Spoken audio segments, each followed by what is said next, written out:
पुढची बातमी बघूयात. ऐन सणासुदीच्या पूर्वी साखरेची दरवाढ झाली आहे. साखर पोहोचली आहे 70 ते 75 रुपये किलोवरती.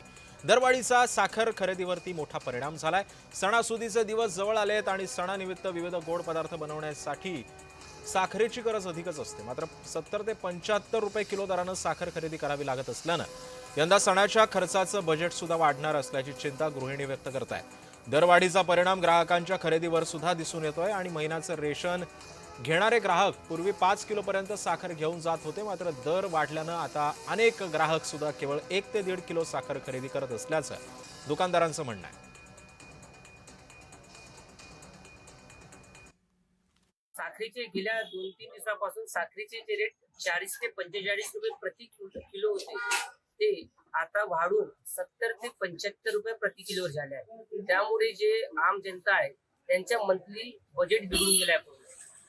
आता जे कस्टमर्स आमचे आहेत ते 5 किलो शंकर देणार होते ते आता 1 किलोवर आले आहे. प्रत्येक महिन्यात जे 5 किलो साखर आणायचं आज आम्ही 5 किलो न आणता 100-1.5 किलोवर आम्ही आणलो. राशनवर प्रत्येक ठिकाणी होत आहे. म्हणून सरकारला माझी एकच माग आहे की आमचं एवढं माग पूर्ण करावी.